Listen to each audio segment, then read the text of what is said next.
Hey there, Robert John Hadfield from Audiomover here again, and we're going to do another video today on a great record. And this is one of the classic albums from the 80s. And you know, a lot of times, a lot of the videos we've been making, we've been taking apart cassette tapes, and we have different things about all the different analog media. And we decided, you know, maybe we should start making some videos about some of my personal favorite type of analog media, which is records. And so that's why we've been doing this little series. And this, for me, is one of my favorite albums from the 80s. And I think for a lot of people, it ranks up there. For me personally, this one has a special place in my heart because this was the first concert that I ever went to. My dad took me to see Journey in concert, and they were on this tour. And so it was back in the early 80s. I think it was 1982 when they came through Denver, Colorado. They played at a place called McNichols Arena, which no longer is there. It was replaced by what many of you may have heard of, Pepsi Center. And so anyway, it was a lot of great bands had played there, but Journey toured through there. And I saw them on this tour, and they were just incredible. Now, this album was not just a great album, but it was special for several different reasons because of some pretty significant lineup changes that had happened that got them to this point where this really became kind of the peak of Journey's career was really this album. This album cover, though, kind of carried on the space theme that they'd had through a lot of their covers, and this little scarab, this kind of like spaceship that you'd seen on several of the albums prior to this, but they carried it on here. Of course, they had the unique way that they wrote the word journey and escape here on the cover. One of the cool things about this particular cover, though, and that I really loved, was the fact that this, let's see if you can see that in the record as I shine the light across it, but it's embossed. All of this, whatever, you know, kind of cracked glass, which I think is what it's supposed to look like, it's raised, it's embossed. Now, not all the prints of this album had it embossed. I don't know if it was just the first prints or what, but there are some that don't have that. So anyway, it's kind of cool if you have one that's embossed, which this one is. And so this thing came out, I think it was in 1981. Now, what was so important about this album? Now I don't. So okay, let's back up a little bit. I've asked this question to a lot of people before, and very few people actually know this little interesting piece of trivia. And what it is where did the band Journey come from? Not where they came from physically, but how did they become a band? And the answer to this question is that Journey was a spin-off band from Santana. A lot of people don't know that. But Greg Raleigh, who was the original keyboardist of Journey, had been the and singer, had been the keyboardist and one of the singers in Santana. And if you ever heard the song Black Magic Woman, that was Greg Raleigh who playing the keyboards and singing that song. And Greg Raleigh is still performing today. I think he was in Ringo Starr's All-Star Band a few years ago touring. And the other person that came from Santana was Neil Schon, the guitar player. And Neil Schon is really the only current original member of the band that's with the group right now. So Steve Perry wasn't in the band when it first started. So Journey, once again, a spin-off band from Santana. Their music, they put out 3 albums that really went nowhere because it had that similar kind of jazz fusion rock kind of feel to it, and it just didn't happen for them. They were going nowhere, and I think they were in danger of losing their whatever record contract they had. And at one point their manager came into them and said, "We're getting you a new singer," and here he is. And it was Steve Perry.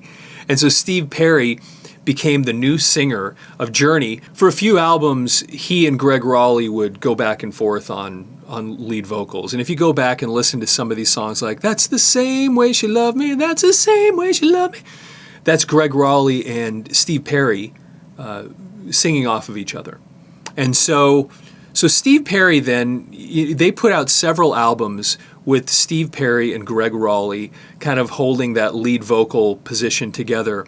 And then Greg Raleigh, and I've heard interviews where he talked about this, he kind of just couldn't handle it anymore. You know, he really was he has a nice voice. It's not, unfortunately, it's not like Steve Perry's. Steve Perry's has the voice. But he did have a great singing voice, and of course he was had been the lead singer for Santana and was a really important musician. And he got to the point that, from what I understand, and from listening to him talking about it in interviews, he just didn't like sharing the limelight very much, and just wanted to move on. So Greg Raleigh left the band, and then Steve Perry, of course, then became the main lead singer. This is the first album where Steve Perry was by himself as the lead singer, where Greg Raleigh was gone. Now that was a really important thing that happened with Journey, but there was something arguably even more important that happened at that moment, because Steve Perry was already in the band, but there was another addition. So now that Greg Raleigh was gone, they needed a keyboard player, and they brought in a guy by the name of Jonathan Cain. And Jonathan Cain, prior to this, had been in a band called the Babies. And if you've ever heard John Waite, that was John Waite's band. It was the Babies. And so Jonathan Cain left John Waite's band, the Babies, and then joined Journey. And Jonathan Cain and Steve Perry became this kind of powerhouse as far as creating music together. Now Neil Schon, who's like one of the great guitar players, I don't know that really set well with him. And as time went on, there was a little bit of a power struggle with what was happening. But Steve Perry really made this band so big because of his voice and the songs that came out of this album specifically, that Steve Perry just kind of started taking over all decisions and really running the band. And that's partly why it didn't work out so well, because other people in the band didn't really care for that, and then it caused the problems like you have in a lot of groups. But let's take a look at this album and see why this is so important. When you look at the songs that were on this record, Don't Stop Believin', I mean, come on. It's one of the greatest rock songs ever recorded, and it was incredibly popular when it first came out back in, was it 81 when this album was released, 1981 when it was released. It was extremely popular, but then it was made popular again because it was on the end of, was it The Sopranos, I think? And then all of a sudden, boom, it was huge again. Stone in Love was another just great song. And it featured not just Neil Schon on guitar, but actually Jonathan Cain picked up a guitar during this song too. Great song. And Who's Crying Now, another kind of a slower song. Wonder who's crying now, one heart feels I wanna la la la. Anyway, amazing song. Keep on Running was it was kind of a fast, keep on running. Great tune. Still They Ride, that was another slow tune. Once again, just fantastic. And, now you flip to side 2. Escape, this is my escape, as I'm on my way. Great song. Lay It Down is a great song. Dead or Alive was a great song. Mother, Father is a great song. These are kind of throwaways, though, because they were on side B, and they, unless you're a big Journey fan, you may not have heard these, but they are all excellent pieces of music. But then you get to the last song on side B, and this is what really did it. And it's the song Open Arms. Lying beside you here in the dark. Everybody's heard this song. Now I come to you with open arms. Everybody knows this song. Well, here's the story behind this. Jonathan Cain, who'd been in the Babies, like we said a few minutes ago, was just playing this little thing on the piano, and Steve Perry heard him. This is how the story goes. And it was what would become Open Arms. And so he's sitting here playing this song, and Steve Perry hears it, and he goes, "What is that? It's beautiful." And he says, "Well, it's just the song that I wrote originally to play in the Babies, but John Waite didn't want to use it. Felt it was," I can't remember, he said something really kind of awful about it, like it was this garbage romantic trash or something like that John Waite apparently said about it. And so Steve Perry, and this is, Steve Perry has told the story before. He says, well, that's his loss because we're going to use it. And so he and Jonathan Cain then took this song called Open Arms, wrote it, finished it, recorded it, And it really ended up becoming, I think it to this day may still be their biggest song that they ever put out. And, you know, it was a lot of times on records, you'd put on, you know, the very last song on side B was not always your real strong song. Yet they did that here. And it ended up becoming this just monster hit. I mean, everybody, I'd be surprised, you watching the video right now, if you haven't heard that song dozens of times in your life. Huge song, and probably Journey's #1 biggest song that they ever put out. And so, anyway, just with the song list that was on this album, it's just hard to beat this. Now, I said something about the production a few minutes ago, why Journey Escape was such a big deal, and how the production was so fantastic. And I want to show you something down here at the bottom. And it says, produced by Mike Stone. Now, where have you heard the name Mike Stone before?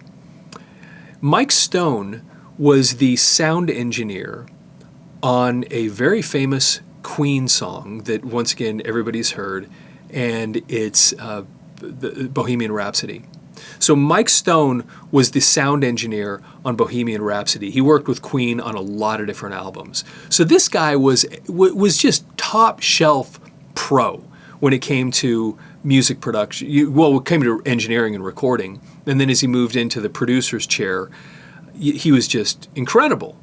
And so, and other people, you know, he produced this album.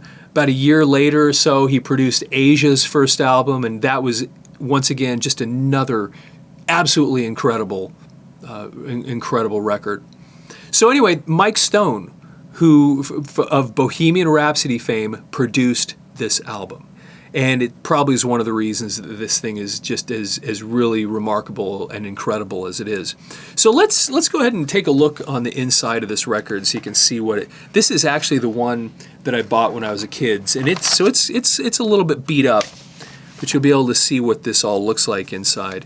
So on the inside cover, once again, here's the Journey. There's the little Scarab spaceship, and then here's all the guys in the group. And at this point, so you had Steve Perry right here, Ross Valerie was the bass player, Jonathan Cain, of course, this is the keyboardist that we were just talking about. There's Neil Schon, and then Steve Smith was the drummer. Steve Smith was just an incredibly well respected and very popular, great drummer. So anyway, that's the front of the inside sleeve. And then you flip it over here, and then they have, all the lyrics to all the music. There it talks about Mike Stone again, being the producer. And then, then all the lyrics to all the songs. And then here's the band in these little running poses. So, and then I'll kind of open up the record here too. Oh, and there's the little infinity symbol, which is kind of a tip of the hat back to the old Journey stuff, where Infinity actually was one of their albums, and they had that little character on the cover of a previous album. When you look on the inside, this is one where they actually took the time to do something interesting on the label.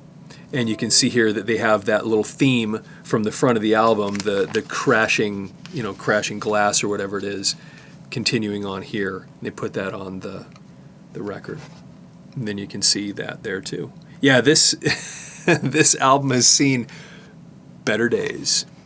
Anyway, I got this when I was just a kid, and was a huge Journey fan. And then of course my dad took me to see them in on this tour, and it's cool. I wish I could remember more about it, because this was such an important part of especially 80s music history. Anyway, so that's Journey Escape. And I'd be interested, everybody, I think most people really love this album if you're familiar with it. And, if you have a particular song that you love off this album, I'd like to hear what it is, because so many songs on here were just absolutely incredible songs.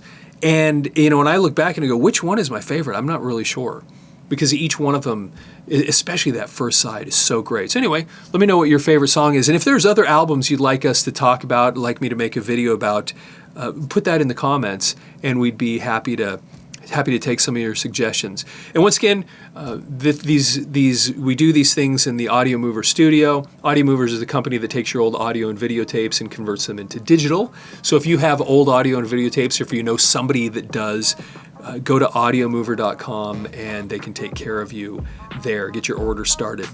So anyway, hope you enjoyed this, and please like and subscribe, and have a fantastic day.